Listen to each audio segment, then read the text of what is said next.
अस्सलामु अलैकुम वरहमतुल्लाहि वबरकातुहू। रब्बी यस्सिर वला तुअस्सिर वतम्मिम बिल खैर। रब्बी शरह ली सदरी वयस्सिर ली अमरी वहलुल उक़दतम मिन लिसानी यफ़क़हू क़ौली। रब्बी ज़िदनी इल्मा। आप सबको खुशामदीद कहते हैं। उम्मीद है कि आप सब खैरियत से होंगे और ईमान की बेहतरीन हालत में होंगे।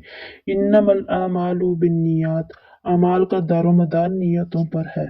आए हम सब मिलकर ये नियत करते हैं कि हम जो कुछ पढ़ें और सुनेंगे इस पर अमल करने की कोशिश करेंगे। अल्हम्दुलिल्लाह हम सब यहाँ पर सिर्फ और सिर्फ एक मकसद के लिए इकट्ठे हुए हैं और वो मकसद है अल्लाह सुब्हानहू तआला की रज़ा की खातिर अल्लाह ताला की किताब को समझना। अल्लाह ताला से दुआ है कि अल्लाह ताला हमें इखलास और कबूलियत अता फरमाए और इस पर अमल करने की तौफीक अता फरमाए। आज हम सिरातुल जिनान की तफसीर का आगाज़ करेंगे। इस तफसीर को शुरू करने का मकसद ही यही है कि हम अपनी ज़बान में कुरान को समझ सकें कि अल्लाह सुब्हानहू तआला ने हमें क्या अहकामात दिए हैं। क्योंकि हम जब कुरान पढ़ते हैं तो हमें समझ ही नहीं आती, तो फिर हम इस पर अमल क्या करेंगे।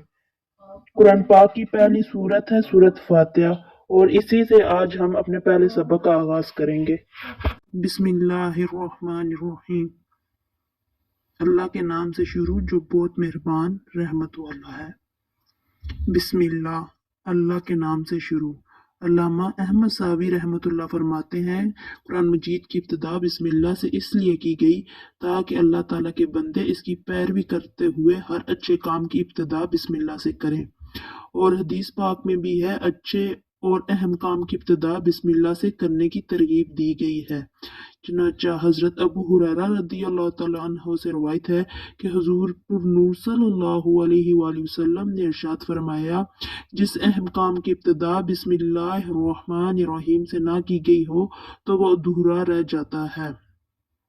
लिहाजा तमाम मुसलमानों को चाहिए कि वो हर नेक और जायज़ काम की इब्तिदा बिस्मिल्लाहिर्रहमानिर्रहीम से करें। इसकी बहुत बरकत है। और रहमानिर्रहीम जो बहुत मेहरबान रहमत वाला है। इमाम फखरुद्दीन राजी रहमतुल्लाह ताला अन्हु फरमाते हैं अल्लाह ताला ने अपनी ज़ात को रहमान और रहीम फरमाया तो ये उसकी शान से बाइद है कि वो रहम ना फरमाए। रवी है कि एक साइल ने बुलंद दरवाजे के पास खड़े होकर कुछ मांगा तो उसे थोड़ा सा दे दिया गया। दूसरे दिन वो एक कुल्हाड़ा लेकर आया और दरवाजे को तोड़ना शुरू कर दिया। उससे कहा गया कि तू ऐसा क्यों कर रहा है। उसने जवाब दिया, तू दरवाजे को अपनी अता के लायक कर या अपनी अता को दरवाजे के लायक बना। ऐ हमारे अल्लाह अज़्ज़ वजल, रहमत के समंदरों को तेरी रहमत से वो निस्बत है जो एक छोटे से ज़रे को तेरे अर्श से निस्बत है। और तूने अपनी किताब की इब्तिदा में अपने बंदों पर अपनी रहमत की सिफ़त बयान की, इसलिए हमें अपनी रहमत और फजल से महरूम ना रखना।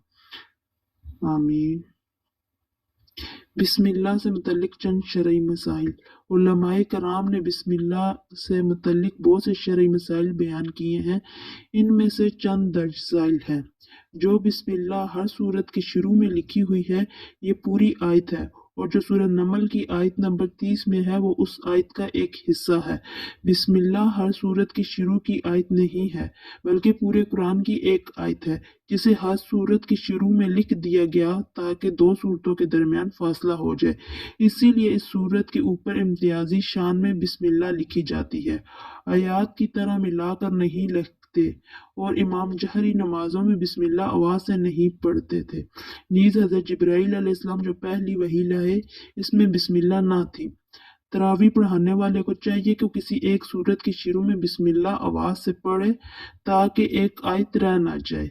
तिलावत शुरू करने से पहले औज़ बिल्लाहि मिनश शैतानिर रजीम पढ़ना सुन्नत है, लेकिन अगर शागिर्द उस्ताद से कुरान मजीद पढ़ रहा है तो उसके लिए सुन्नत नहीं। सूरत की इब्तिदा में बिस्मिल्लाह पढ़ना सुन्नत है वरना मुस्तहब है। अगर सूरत तौबा से तिलावत शुरू की जाए तो औज़ बिल्लाह और बिस्मिल्लाह दोनों को पढ़ा जाए और अगर तिलावत के दरमियान सूरत तौबा आ जाए तो बिस्मिल्लाह पढ़ने की हाजत नहीं। अल्हम्दुलिल्लाहि रब्बिल आलमीन। सब खूबियाँ अल्लाह को जो मालिक सारे जहान वालों का। अल्हम्दुलिल्लाहि सब तारीफ़ें अल्लाह के लिए हैं, यानी हर तरह की हम्द और तारीफ़ का मुस्तहिक अल्लाह ताला है کیونکہ اللہ تعالیٰ کمال کی تمام صفات کا جامع ہے۔ حمد اور شکر کی تعریف۔ حمد کا معنی ہے کسی کی اختیاری خوبیوں کی بنا پر اس کی تعریف کرنا، اور شکر کی تعریف یہ ہے کہ کسی کے احسان کے مقابلے میں زبان، دل یا اعضاء سے اس کی تعظیم کرنا۔ اور ہم چونکہ اللہ عز و جل کی حمد عام طور پر اس کے احسانات کے پیش نظر کرتے ہیں، اس لیے ہماری یہ حمد شکر بھی ہوتی ہے۔ اللہ تعالیٰ کی حمد و ثنا کرنے کے فضائل۔ احادیث میں اللہ تعالیٰ کی حمد و ثنا کرنے کے بہت سے فضائل بیان کیے گئے ہیں۔ ان میں سے 3 فضائل درج ذیل ہیں۔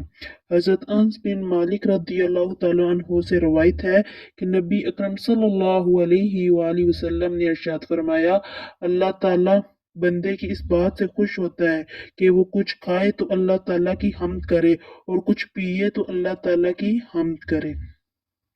حضرت جابر بن عبداللہ رضی اللہ تعالیٰ عنہ سے روایت ہے، حضور پر نور صلی اللہ علیہ وآلہ وسلم نے ارشاد فرمایا، سب سے افضل ذکر لا الہ الا اللہ ہے اور سب سے افضل دعا الحمدللہ ہی ہے۔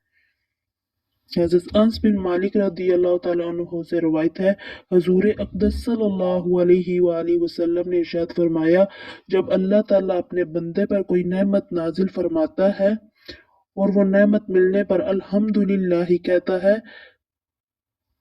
تو یہ حمد اللہ تعالیٰ کے نزدیک اس دی گئی نعمت سے زیادہ افضل ہے۔ حمد سے متعلق شرعی حکم۔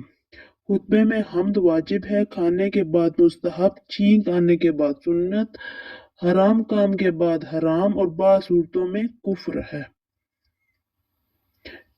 للہ اللہ کے لیے، اللہ اس ذات اعلیٰ کا عظمت والا نام ہے جو تمام کمال والی صفتوں کی جامع ہے، اور بعض مفسرین نے اس لفظ کے معنی بھی بیان کی ہیں، جیسے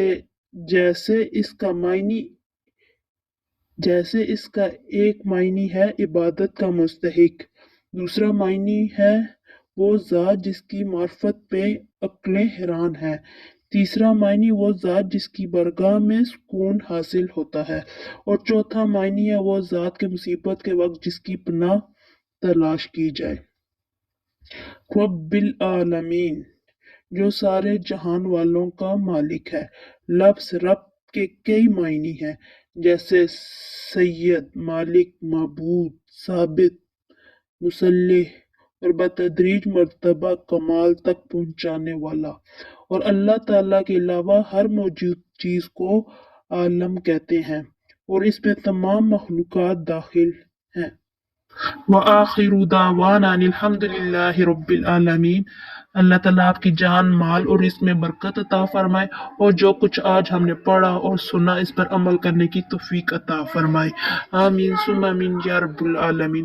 اگر آپ لوگوں کو میری ویڈیو اچھی لگی تو میرے چینل کو لائک اور سبسکرائب کریں اور اپنی رائے کا اظہار ضرور کیجیے گا۔ اللہ تعالیٰ آپ کا حامی اور ناصر ہو۔ ملتے ہیں کل ایک نئی صبح اور ایک نئے سبق کے ساتھ۔ اللہ حافظ۔